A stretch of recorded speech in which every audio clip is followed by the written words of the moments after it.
Welcome to my YouTube channel. आज मैं आपके लिए लेके आया हूँ जो फर्स्ट चैप्टर आपका ज्योग्राफी का है। सो दो यू माइट वंडर कि सिलेबस अभी आए नहीं है, दैट मीन्स बुक नहीं आई है, then how I am coming and how I am making videos on your topic. तो देखो एनसीईआरटी जो है मैंने एक करिकुलम डिज़ाइन किया है, दैट मीन्स सीबीएसई ने एक करिकुलम डिज़ाइन किया है with NCERT that what should be the content.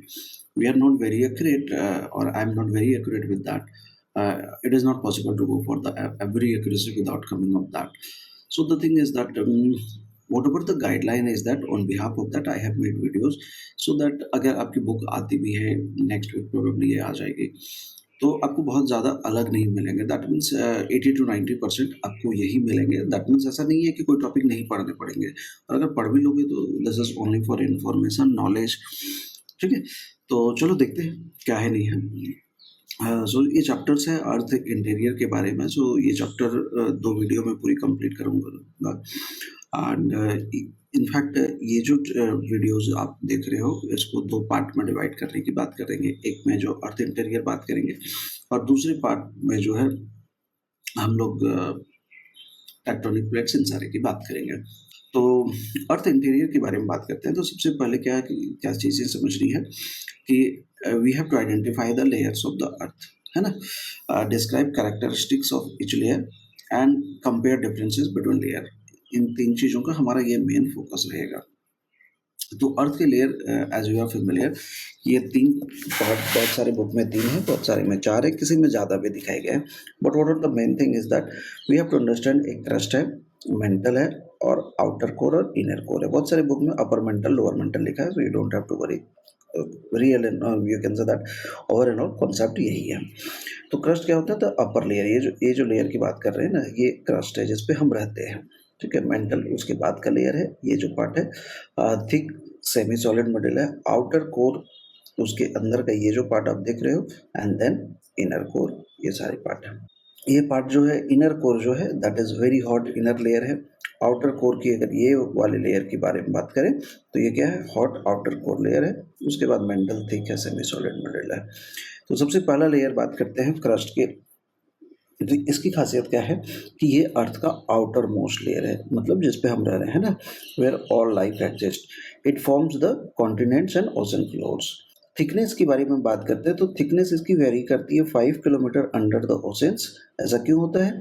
And 70 kilometre under mountains. तो देखो इसको ऐसे समझो, आपकी ओशंस ऐसे होते हैं, डीप है, अगर सपोज ये क्रस्ट है और ये ओशन है, तो यहाँ पे क्रस्ट की क्या होगी? ये जो डेप्थनेस होगी ये क्या होगी? यहाँ पे कम होगी रेदर देन प्लेन्स, ये प्लेन में यहाँ ज़्यादा होगी। तो इसीलिए ओशनिक क्रस्ट या ओशंस में क्या होंगे? क्रस्ट जो होगा, सपोज यहाँ से मेंटल स्टार्ट हो रहा है, ये एक अर्थ का लेयर है, तो ये सपोज ऐसा है, तो यहाँ पे क्रस्ट क्या हो जाएगा? इतना ही बचेगा ना क्रस्ट। तो जबकि इस प्लेन एरियाज में ज़्यादा होंगे क्रस्ट, तो यही मेजर डिफरेंस होता है। इसलिए 5 किलोमीटर टू 50 किलोमीटर या 70 किलोमीटर, तो इसीलिए ये 5 किलोमीटर टू 70 किलोमीटर की वेरी करते हैं। अब क्रस्ट बना किससे है? ये जो है मेनली रॉक से बने हुए हैं, like granite and basalt.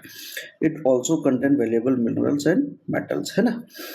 Temperature की अगर बात करें तो ये जो है कूल टेम्परेचर होता है at the surface and 500 degree C near the mantle. मतलब क्रस्ट का लेयर जो खत्म हो जाता है उसके बाद जो स्टार्ट होते हैं मेंटल के आसपास में, वहाँ पे टेम्परेचर हाई हो जाता है।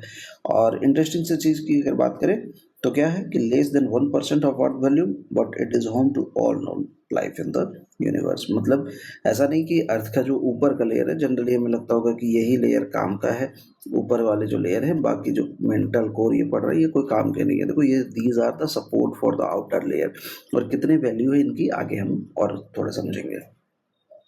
तो एक समरी की अगर बात कर ले तो क्रस्ट में हमने क्या पढ़ा कि अर्थ का आउटर मोस्ट लेयर है, थीन एंड सॉलिड है, इंसान यहाँ पे रहते हैं, मतलब ऑल लाइफ से रहता है, सिर्फ इंसान नहीं, और made of rock and minerals, है ना। अब बात करते हैं दूसरे लेयर की जो कि है मेंटल, मतलब क्रस्ट के बाद वाला लेयर। ये थिकेस्ट लेयर है। तो कहाँ पे है? क्रस्ट के बाद में है, और mantle is the largest layer of earth, है ना, making up about 84% of its total volume. It is mostly solid but has region that flow like thick syrup.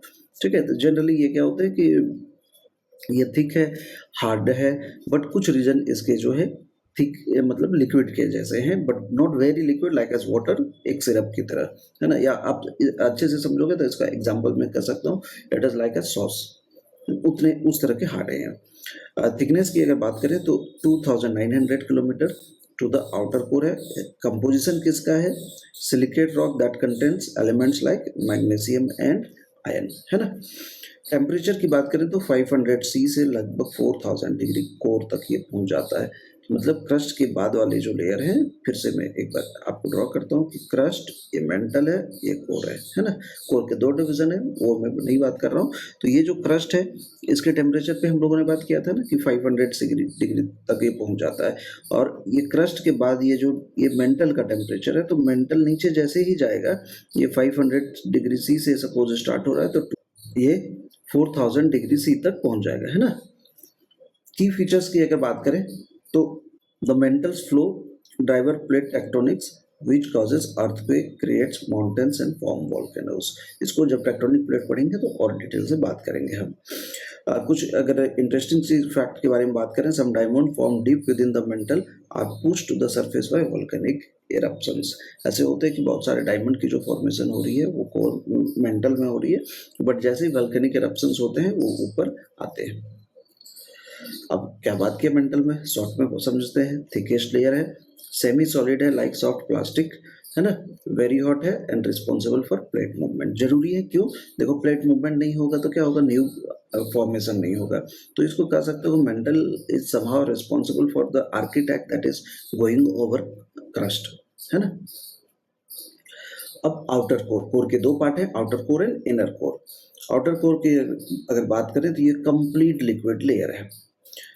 ये जो लेयर है made up of molten iron and nickel and is responsible for earth magnetic field. देखो, अर्थ की magnetic field इसी layer के कारण से है। थिकनेस जो है 2200 किलोमीटर है। कंपोजिशन क्या है? Swearing mix of liquid metals, primary iron and nickel, है ना। टेम्परेचर 4500 हम लोगों ने देखा था मेंटल में, तो ये 4500 से कंटिन्यू होकर 6000 में पहुंचेगा। फीचर्स की अगर बात करें तो movement of liquid metal creates a magnetic field that sells earth from harmful solar radiation, है ना। इसके बारे में फन फैक्ट भी एक बात कर लेते हैं। Without the outer core magnetic field the solar wind would strip away earth atmosphere, living it lifeless like Mars. अब देखो, मैग्नेटिक फील्ड अगर नहीं रहेगा अर्थ के पास तो सोलर विंड इतनी ज़्यादा खतरनाक हो जाएगी कि लाइफ जो है, कर सकते हो कि मतलब अर्थ पे पॉसिबल नहीं हो पाएगा। अब फिर से इसकी शॉर्ट में बात कर लेते हैं। आउटर कोर क्या है? लिक्विड लेयर है, आयरन एंड निकेल से है, और जनरेट क्या करता है? मैग्नेटिक फील्ड करता है। अब जो लास्ट जो डिवीजन है that is called inner core, ये सॉलिड है। अब देखो, बड़ा इंटरेस्टिंग है ना कि आउटर कोर सॉलिड है, फिर क्रस्ट, उसके बाद मेंटल, अपर मेंटल या लोअर मेंटल की अगर बात करूँ, अपर मेंटल सॉलिड होते हैं, लोअर मेंटल जो होता है जिसको हमने नहीं पढ़ा है बट मेंटल हमने पढ़ा है, तो मेंटल जो होते हैं वो लिक्विड होना स्टार्ट हो जाते हैं, मतलब लोअर मेंटल लिक्विड है। फिर हमने पढ़ा कोर, आउटर कोर जो है लिक्विड है और इनर कोर सॉलिड है ना। इंटरेस्टिंग सा चीज कि ये सॉलिड है, ये लिक्विड है, ये सेमी सॉलिड है कह सकते हो आप, और ये जो क्रस्ट है ये सॉलिड है। तो किस तरह से अलग अलग चीजें जो है यहाँ पे है। तो at the very centre of earth lies the inner core, a dense hot sphere of solid metal. Radius कितनी है? 1202 kilometre, mostly of iron and nickel. Temperature 7000 degree तक पहुंच जाता है। सिमिलर टू, देखो, सन के सरफेस के इतना हमारे इनर में है। आप सोच रहे हो, ये बड़ा इंटरेस्टिंग सा चीज नहीं है कि इनर में इतने टेम्परेचर होने के बाद भी ये जो है मेल्ट करके खत्म नहीं हो रहा है। Immense pressure keeps the core solid despite the extreme heat. इसी की मैं बात कर रहा था कि ये जो है सॉलिड कोर को सॉलिड रखता है, ना कि इसको कि मेल्ट कर दे रहा है। The inner core grows slowly as the outer core cools, adding solid metal to its surface. क्या हमने पढ़ा? इनर कोर सॉलिड है प्रेशर के कारण, एक्सट्रीमली हॉट है एंड डेंस मेटलिक सेंटर के जो है ये है। अब लेयर्स की अगर बात करें तो क्रस्ट जो हमने देखा कूलेस्ट है, मेंटल हॉटेस्ट है, and core hottest middle layer है, एंड कोर जो है हॉटेस्ट एंड डेंस्ड है। ठीक है, अगर इस तरह से बात करें तो ये हो गया crust, mental, inner core and outer core. Outer core है ना, इनर कोर है ना। तो हम अब आपको मन में एक क्यूरियोसिटी होगी कि अर्थ की जो लेयर्स है, डिफरेंट डिफरेंट लेयर, इसके बारे में हमें कैसे जानते हैं। तो सबसे पहले सेस्मिक वेव्स जो होते हैं, तो scientific analyse the way seismic waves created by earthquakes create होते हैं ना, एल वेव, पी वेव्स। तो इस तरह के वेव्स होते हैं जो, और अगर हमें पढ़ना रहेगा अर्थक्वेक तो उसमें हम डिटेल में पढ़ेंगे, जो कि अर्थ के थ्रू ट्रैवल करता है। तो these waves move differently through solids and liquids helping us map earth interior. तो ये जो वेव्स होते हैं ना, सपोज इस पार्ट से जो मूव कर रहे हैं अगर, तो ये लिक्विड से जब मूव करेंगे तो इनकी इंटेंसिटी अलग होगी, और अगर ये वेव्स सॉलिड से करेंगे तो इनकी इंटेंसिटी अलग होगी। तो साइंटिस्ट को पता चलता है कि कौन से वेव कहाँ से गुजरा और उसका स्ट्रक्चर कैसा है। दैट मीन्स अगर वो अर्थ का अगर सपोज सॉलिड ही होगा पूरा तो अलग कैरेक्टरिस्टिक्स होते, अगर लिक्विड ही पूरा होता तो अलग कैरेक्टरिस्टिक्स होते। तो इनसे साइंटिस्ट पता करते हैं। उसके बाद जो है ड्रिलिंग सबसे आसान है, कि माइट बी वी थिंक कि सर हम ड्रिल कर लेते हैं और अर्थ की इंटीरियर को जान लेते हैं। तो देखो, drilling is not very much practical for earth. बहुत सारे रिसर्च किया गया है, उसमें से एक जो है कोला सुपर डीप बोरहोल किया गया, जहाँ पे मैक्सिमम 12 किलोमीटर तक पहुंचा गया। तो आप सोचो, क्रस्ट को भी हम क्रॉस नहीं कर पाए हैं ड्रिल करने में। तो 12 किलोमीटर, सोचो मेटल का इस्तेमाल कितना ज़्यादा हुआ होगा। एंड इनफैक्ट प्रेशर इतनी ज़्यादा है कि it is not practically possible कि हम जो ड्रिलिंग के मशीन्स को इस्तेमाल करें। हो सकता है फ्यूचर में और ज़्यादा साइंस डेवलप करे तो साइंटिस्ट और ज़्यादा दूर तक ड्रिलिंग कर सके, बट अभी यही मैक्सिमम है। नेक्स्ट है meteorites. Rock from space provide clues about earth core since they contain similar materials. उनसे भी साइंटिस्ट जो है स्टडी करते हैं कि अर्थ का जो इंटीरियर है, और दे आर फाइंडिंग कि अर्थ के इंटीरियर एंड मेटेराइट्स के इंटीरियर सिमिलर स्ट्रक्चर के मिलते हैं उन्हें। And even though we have never physically seen the mantle or core, scientists use technology to create detailed models of these hidden layers. आपको लगता होगा कि ये क्यों पढ़ाया जा रहा है, क्रस्ट मेंटल कोर, ऐसा कुछ होगा ही नहीं। लेकिन by these things you can say that seismic wave drilling meteorites we understand and we try to understand कि अर्थ के इंटीरियर ऐसा होंगे। माइट भी थोड़ा सा, अगर आप एक अनुमान कर सकते हो कि थोड़े से 1 किलोमीटर आगे पीछे होंगे, आधा किलोमीटर आगे पीछे होगा, that could be different, but generally scientist ने अभी तक जो रिसर्च किया है ऑन बिहाफ ऑफ दैट, ये लेयर्स है या ऐसे लेयर्स होते हैं। अब हम बात करते हैं, जो पहला पार्ट हमारा इंटीरियर का पार्ट था वो खत्म हो गया। अब हम बात कर रहे हैं टेक्टोनिक प्लेट्स की। तो यहाँ पे क्या पढ़ेंगे कि what is the continental drift theory, आपने पढ़ा होगा, पेंजिया क्या है। इसके बाद आपको समझ में आएगा कि अल्फ्रेड वैगनर ने जो है कॉन्टिनेंटल ड्रिफ्ट थ्योरी क्यों कहा कि ये सही है या नहीं है। एंड कॉन्टिनेंटल ड्रिफ्ट थ्योरी जो है प्लेट टेक्टोनिक थ्योरी को हेल्प करने में, अंडरस्टैंड करने में हमें हेल्प करता है। एंड ये जरूरी क्यों है इसको समझना, ठीक है। तो सबसे पहले अल्फ्रेड वैगनर का नाम समझते हैं कि ये कौन थे। तो ये जर्मन मेट्रोलॉजिस्ट थे और जियोफिजिस्ट थे। इन्होंने कॉन्टिनेंटल थ्योरी 1912 में लाया। इन्होंने अर्थ के कॉन्टिनेंट और फॉसिल्स को स्टडी किया, और उन्होंने बताया कि there was a time when all the continent were together, this is called as Pangea, है ना। तो ये इसमें से सबसे पहला ही थ्योरी है कि continent were once joined together as one large land mass। ऐसा नहीं कि 2-4 साल पहले हुआ होगा या 2-400 साल पहले होगा, it was million year ago, so since the formation of earth, आप कह सकते हो कि ऐसा हुआ। लेकिन टाइम के साथ में क्या हुआ कि continent slowly drifted apart to their present position, और अभी जो हम पोजीशन की बात करते हैं ऐसा इसलिए हुआ बिकॉज हर एक कॉन्टिनेंट जो है वो शिफ्ट करने लगा अपने अलग अलग डायरेक्शंस में। एक मैं ऐसे बता रहा हूँ, कोई जरूरी नहीं है इस तरह से मूव किया, बट अलग डायरेक्शन में मूव करने लगा। So the result is that current days countries और कॉन्टिनेंट जो हम देख रहे हैं बिकॉज ऑफ दिस थ्योरी। अब this map shows all continent join as Pangaea. एक ऐसा टाइम था, इन्होंने कहा कि जब सारे कॉन्टिनेंट टुगेदर थे, और ये कहता है कि अब जो अभी की जो सिचुएशन है इसके बारे में बात कर रहा है ना।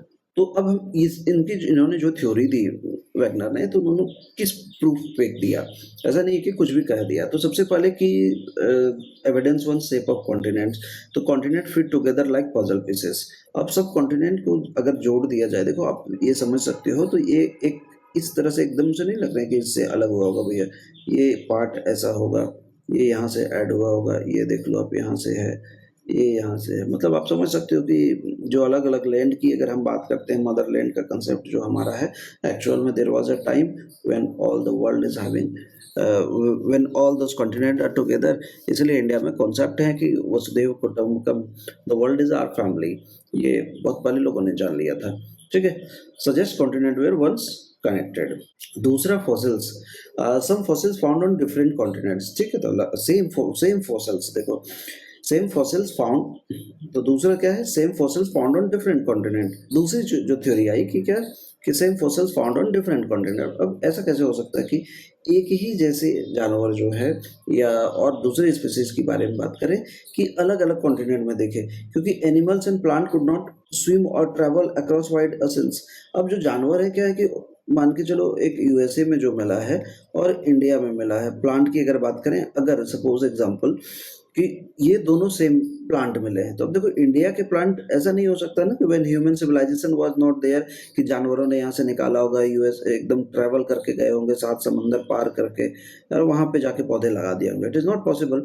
तो it was possible just because when the whole world is connected. इसलिए एक जैसे स्पीसीज, एक जैसे फॉसिल्स जो है अलग अलग कॉन्टिनेंट पे मिले। जैसे काइग्नोथस, तो Cynognathus was a land dwelling reptile, it fossil are found on South America and Africa. अब देखो एक ही एनिमल के जो है दो जगह पे फॉसिल्स मिले, है ना। नेक्स्ट है Mesosaurus was a fresh water reptile. ठीक है, it fossils are found in South America and Africa. ये भी कैसे हुआ भाई। Next, Lycosaurus was a land-dwelling reptile. Its fossils are found in Africa, India and Antarctica. है ना।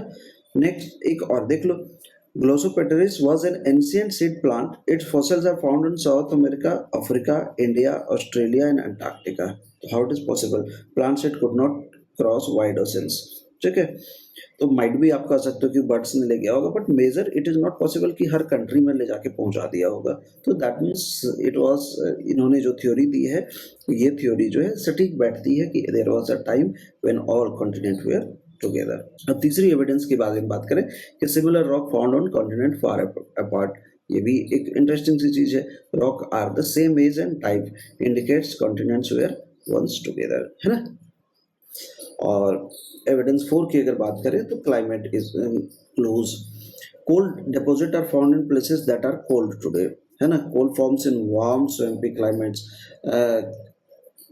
Glacial glacial iteration, stretches made by moving ice are found in areas that are now warm. So it could not be possible कि जैसे देखो cold deposits in Antarctica, cold गर्म जगहों में बनते हैं, अंटार्कटिका में तो नहीं हो सकता है।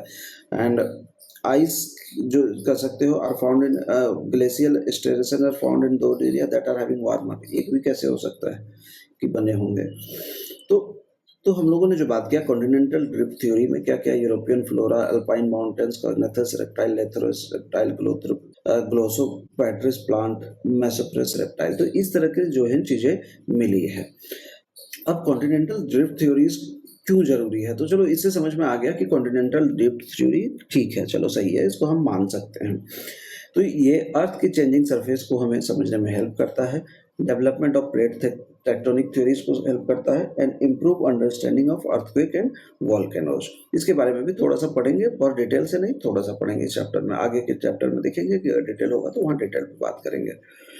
तो continental plate versus oceanic plate की अगर बारे में बात करें कि continental plates are massive rigid slabs of rock that form the earth's continent, they are the thicker and less dense type of tectonic plate, है ना। ओशनिक प्लेट की बात करके तो ये लार्ज हैं rigid slabs of rock that form the ocean floor, they are thinner and denser type of tectonic plate. मतलब समझो आप कि दो तरीके का प्लेट है, एक कॉन्टिनेंटल प्लेट है मतलब जो हार्ड सरफेस देख रहे हैं उसकी, और दूसरा क्या है, ओशनिक प्लेट जो ओशन के पास है। नेक्स्ट है हाउ टेक्टोनिक प्लेट्स मूव। तो beneath the plate lies a hot soft layer of the mantle called the asthenosphere. Think it is as a giant slow moving conveyor belt. अब होता क्या है ना कि मान के चलो ऊपर के सरफेस हार्ड है बट इसके नीचे एक लिक्विड सरफेस है, तो ये जो लिक्विड सरफेस है ये इसको पुश कर रहा है शिफ्ट करने के लिए, है ना।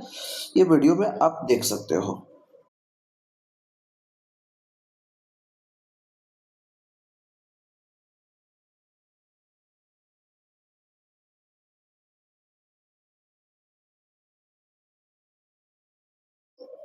So the heat from Earth's core causes the astrosphere to move in currents. These currents drag the tectonic plate above them, slowly shifting them across the Earth's surface. ठीक है, तो ये जो है तीन प्लेट बाउंड्रीज की अगर बात करें या शिफ्टमेंट की बात करें तो तीन टाइप के होते हैं। एक होता है कन्वर्जेंट, जिसमें plate moves towards each other, एक दूसरे की ओर खींचे आते हैं ना, एक दूसरे की ओर शिफ्ट कर रहे हैं। नेक्स्ट है डाइवर्जेंट, प्लेट एक दूसरे के ऑपोजिट में ये जा रहे हैं। और थर्ड है ट्रांसफॉर्म, एक दूसरे के ये भी ऑपोजिट में जा रहे हैं बट ये खिसकना कह सकते हो, स्लाइड करना जैसा। अब कन्वर्जेंट की अगर हम बारे में बात करें तो convergent boundaries are places where tectonic plate collide और come together. When two plates meet their interaction can result in various geological phenomena. मतलब दो प्लेट आ रहे हैं, एक भैया चलो तुमको देख लेते हैं, इधर से आ रहा है चलो तुमको देख लेते हैं, और दोनों टकरा के क्या कर रहे हैं, एक न्यू फॉर्मेशन कर रहे हैं, है ना। तो conversion boundaries contribute to the formation of mountain, volcano activities and earthquake. ये जैसे इस इमेज से आप समझ सकते हो कि एक प्लेट इधर से आ रहा था, एक प्लेट इधर से आया, दोनों टकराया तो माउंटेन जैसा स्ट्रक्चर फॉर्म कर सकता है ये। नेक्स्ट है डाइवर्जेंट, एक दूसरे के ऑपोजिट में। मतलब इसको सिंपल से समझो कि जब लोग नाराज हो जाते हैं क्या, एक दूसरे के ऑपोजिट में चले जाते हैं ना, वैसी सिचुएशन से इसके कारण ये आप देख लो इस तरह के फॉर्मेशन, वैली, ये सारे फॉर्मेशन होते हैं। At divergent boundaries, plate move away from each other, है ना। This movement result in the creation of new crust as magma rise from the mantle solids and forms new oceanic crust. Divergent boundaries are responsible for the continuous reshaping and formation of earth crust. ठीक है। The last one is transformation boundaries. ये क्या होता है, transform boundaries occur when two plates slide each other horizontally। मतलब एक दूसरे के ऑपोजिट में, तुम जाओ नॉर्थ में, हम चले साउथ में। So these movement along these boundaries can cause earthquake as the plate grind against each other. तो ये है ना कि इस तरह से ग्रीडिंग हो रही है, दोनों अलग अलग डायरेक्शन में जा रहे हैं तो अर्थक्वेक हो सकते हैं। तो transform boundaries redistribute stress and accommodate the movement between neighbouring plates. अब प्लेट बाउंड्रीज की अगर बात करें तीनों का, फिर से थोड़ा सा एग्जांपल समझ लेते हैं। कन्वर्जेंट, जब एक दूसरे से टकराते हैं, हिमालय जैसा स्ट्रक्चर बनता है। Divergent, where new oceanic crust forms, जैसे मिड अटलांटिक रेंज, है ना। And transformation, when the plates rub each other, तो इस तरह के सिचुएशंस बनती है। अब टेक्टोनिक प्लेट्स को फिर से समझ लेते हैं कि ये टेक्टोनिक प्लेट क्या है कि इज अ लार्ज रेडिश slab of earth lithosphere, one of the many pieces that fit together like a jigsaw. ठीक है, South American plate, Pacific plate, Eurasian plate, ये सारे को अगर मतलब ये सिंपल से कॉन्सेप्ट है ना कि अगर जोड़ दें तो देयर वाज अ टाइम, ऐसा बिलीव किया जाता है कि ये साथ में थे। तो टाइप ऑफ प्लेट्स की अगर बात करें तो एक कॉन्टिनेंटल प्लेट, ओशनिक प्लेट, पहले भी हम लोगों ने बात किया। कंपोजिशन के आधार पे दो टाइप है। अब साइज के आधार पे हम पढ़ने वाले हैं, एक है मेजर प्लेट्स, दूसरा है माइनर प्लेट्स। तो क्या क्या हम लोगों ने पढ़ा कि continental plate mostly of continental crust से होता है, थिकर बट लेंस डेंस है, carry continent and land masses. अब कॉन्टिनेंटल प्लेट्स के अगर हम बारे में बात करें तो they are made of continental crust, है ना। Thicker but less dense, carry continent and land mass. Example की अगर हम बात करें तो बहुत सारे plates, African plate, Eurasian plate, बहुत सारे प्लेट के बारे में हम पढ़ने वाले हैं। ओशनिक प्लेट की अगर बात करें तो made mostly of oceanic crust, thinner but more dense, found beneath oceans, है ना। पैसिफिक प्लेट एंड नक्जा प्लेट, ठीक है, ये आप देख सकते हो। अब आपके लिए है कि spot the plate on the map, इसको आप देखो, identify the name at least one continental plate and one oceanic plate from the map. थोड़ा सा देखो अगर आपको समझ में आ रहा है कि कौन से ओशनिक प्लेट है, कौन से कॉन्टिनेंटल प्लेट।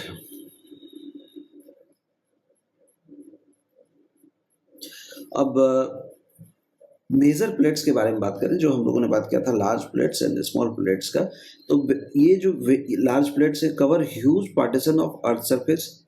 आप देखना, Eurasian plate, African plate, Indo Austrian plate, north American plate, south American plate, Pacific plate, Antarctic plate.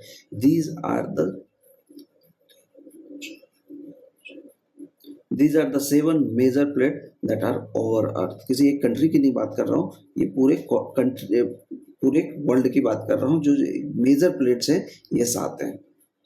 सो अगर प्लेट की मेजर की अगर बात करें तो आप देख सकते हो कि these are the 7 major plates.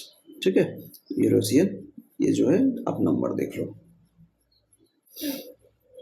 अब माइनर प्लेट्स की अगर हम बारे में बात करें तो कुछ स्मॉलर प्लेट हैं compare to, you can say that the major one. Example आप देख लो, नेक्जा प्लेट एंड कैरेबियन प्लेट। अब आपके लिए एक्टिविटी है, एक मेजर प्लेट आपको आइडेंटिफाई करना और एक माइनर प्लेट।